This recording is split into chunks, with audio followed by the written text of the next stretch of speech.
Welcome to PDP Math YouTube channel.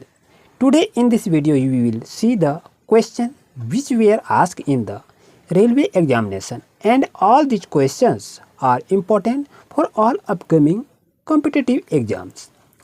Let's start the class with a new questions. दोस्तों जैसा कि देख रहे हैं क्वेश्चन आपके पास है 2/3 और 6/7 का लघुत्तम समवर्तक ज्ञात कीजिए। ये क्वेश्चन आपका जो पूछा गया है आरआरबी आरपीएफ एसआई 10/1/2019 को ये क्वेश्चन को पूछा गया है, और हम इस क्लास में हम चर्चा करेंगे जो आपके रेलवे एग्जाम में क्वेश्चन को पूछे गए हैं उसके बारे में हम डिस्कस करते हुए चलेंगे।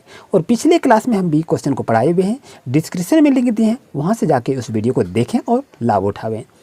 दोस्तों क्वेश्चन देखने क्या करें 2/3 और 6/7 का लघुत्तम समावर्तक ज्ञात कीजिए। यदि यहाँ से कहा जा रहा है कि लघुत्तम समावर्तक ज्ञात कीजिए और ये आपका फ्रैक्शन में है तो इसको दोस्तों बनाएंगे कैसे, इस चीज़ को हम देखते हैं। जैसा कि दोस्तों आपके पास है 2/3 है और क्या कह रहा है, और यहाँ आपका है 6/7 है, इसका क्या कह रहा है कि एलसीएम ज्ञात करें, यही तो कह रहा है एलसीएम ज्ञात करें। तो हम एलसीएम कैसे ज्ञात करेंगे, तो याद रहे यदि यहाँ पर लिखा हुआ है कि लॉसो ज्ञात करें एलसीएम ज्ञात करें तो करना कुछ नहीं है, अंश का क्या करेंगे, अंश का एलसीएम को निकाल लेंगे और नीचे में क्या लिखेंगे, हर का एचसीएफ कर देंगे। यहाँ तक समझने में कोई दिक्कत नहीं। यदि आपसे यहाँ पूछा जाए कि मौसो ज्ञात करें तो अंश में मौसो ज्ञात करेंगे और हर में लॉसो करेंगे। यदि यहाँ से पूछा जाए कि लॉसो ज्ञात करें यानी लघुत्तम समवर्तक ज्ञात करें तो प्रथम क्या करेंगे, लघुत्तम निकालेंगे और हर में हम एचसीएफ करेंगे। तो बच्चों दोस्तों जैसा कि देख रहे हैं 2 और 6 का लघुत्तम क्या होगा आप जान रहे हैं, तो 2 और 6 का लघुत्तम आपका 6 होगा और 3 और 7 का एचसीएफ क्या होगा, 1 होगा बच्चों। तो जैसा कि देख रहे हैं तो आपका अंश में यदि 6 है, हर में आपका 1 है, तो इसका वैल्यू क्या होता है, नीचे को कोई वैल्यू नहीं रहता है, इसका सही आंसर क्या होगा 6 हो जाएगा। तो ऑप्शन नंबर 1 आपके लिए सही रहेगा। आई होप को आपको अच्छी तरह समझ में आ गया होगा। आइए क्वेश्चन नंबर नेक्स्ट पर। नेक्स्ट क्वेश्चन आपके पास है दोस्तों कि 36/75, 48/50 और 72/30 का मौसो क्या होगा। पहले के क्वेश्चन में हम पढ़े लॉसो और यहाँ पढ़े हम मौसो।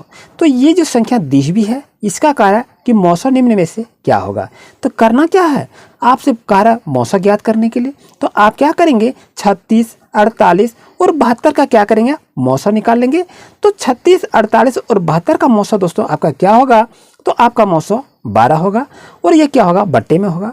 अब नीचे में क्या करेंगे 75, 50 और 30, 75, 50 और 30 का क्या करेंगे लघुत्तम निकालेंगे, तो इसका क्या होगा 150 होगा। तो दोस्तों आपका 12/150 आंसर हो गया। ऑप्शन नंबर सी आपके हो गया। ये तो आपको मौखिक भी बता सकते हैं, हम क्लास में जो है ना ऐसे ही ट्रिक से आपको बताएंगे जो कि आपको अच्छी तरह से याद हो जाएगा। अब चलते हैं क्वेश्चन नंबर नेक्स्ट पर। और ये क्वेश्चन की यदि बात करें तो ये आरपीएफ क्वेश्चन 23/5/2019 में इस क्वेश्चन को पूछा गया है।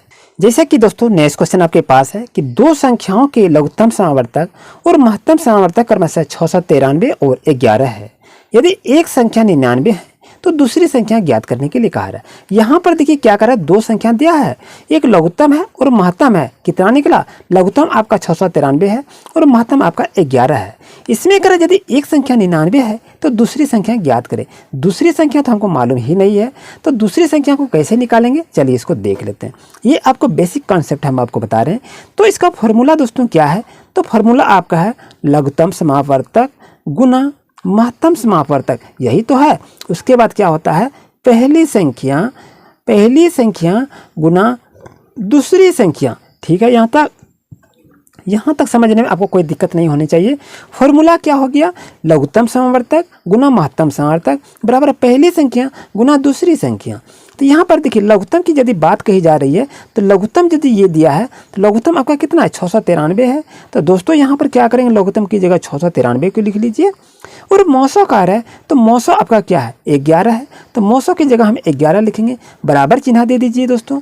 अब यहाँ करें दूसरी संख्या ज्ञात करें, तो दूसरी संख्या हमको निकालनी है। तो पहली संख्या इसमें क्या दिया है, यदि एक संख्या 99 है यानी पहली संख्या आपका क्या आ गया 99 हो गया, तो ये दूसरी संख्या हमको निकालनी है, यही तो कह रहा है। यहाँ तक हमने अभी तक क्या किए, जो क्वेश्चन में जो पूछा जा रहा है उसी चीज़ को हमने लिखा।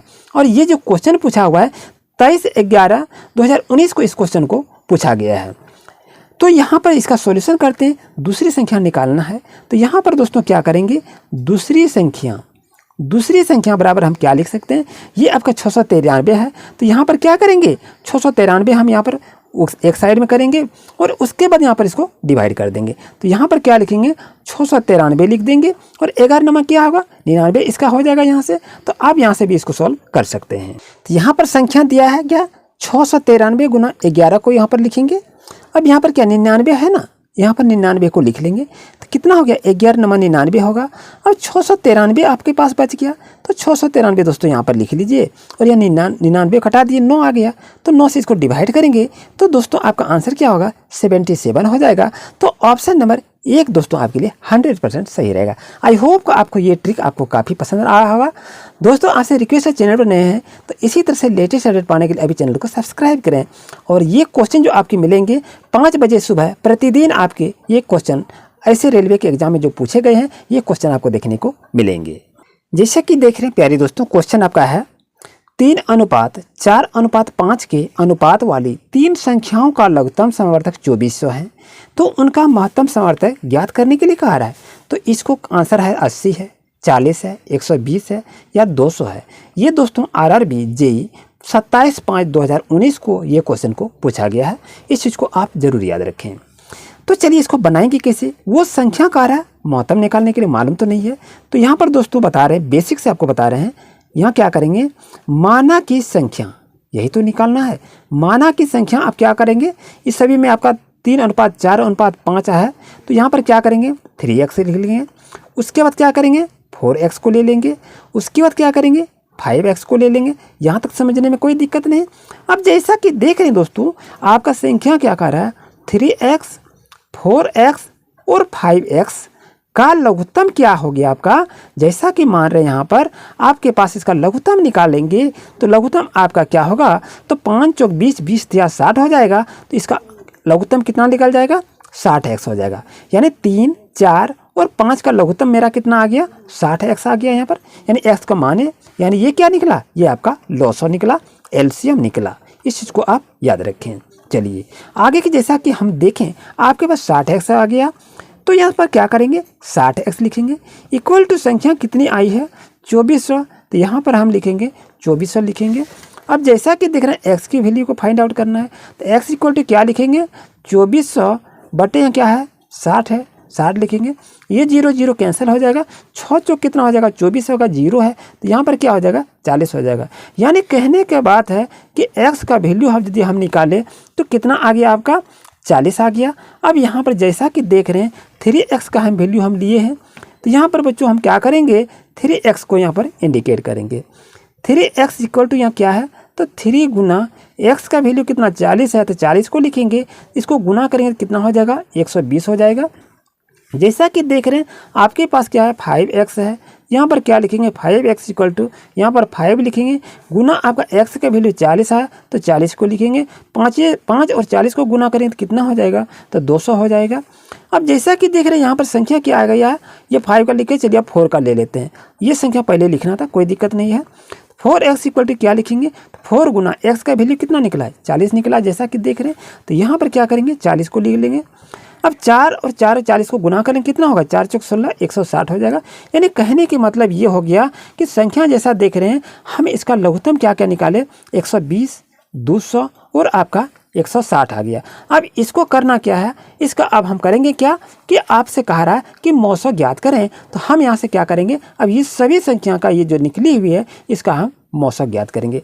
तो मौसो क्या करेंगे, 120 का आप जैसे निकालेंगे मौसो, फिर 200 का निकालेंगे, फिर 160। यानी तीनों संख्या का यदि हम मौसो को यदि हम निकालते हैं तीनों संख्या का, तो तीनों संख्या का मौसो आपका होगा दोस्तों 40 होगा। तो ऑप्शन नंबर जैसा कि देख रहे हैं आपके पास है, तो ऑप्शन नंबर बी आपके लिए दोस्तों सही रहेगा। आप कहेंगे मौसो निकालने नहीं जानते हैं, तो डिस्क्रिप्शन में लिंक दिया, वहाँ से जाके आप देख सकते हैं कि आखिर इसको मौसो हम कैसे फाइंड आउट कर सकते हैं।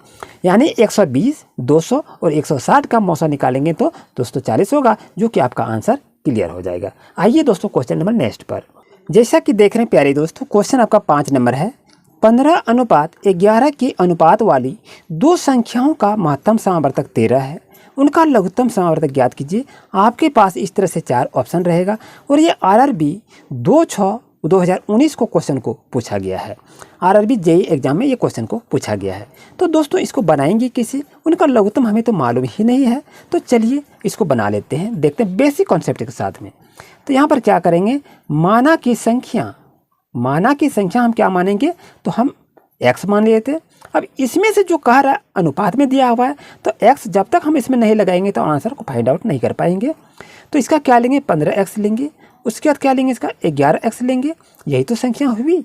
अब चलिए अब इनका क्या करेंगे, ये 15x और 11x ये दोनों का क्या करेंगे, हम मौसा निकाल लेंगे। तो मौसा क्या होगा, मेरा मौसा x होगा, क्योंकि मेरा मौसा इसमें मालूम ही नहीं है कि आखिर इसमें से कितना आ रहा है।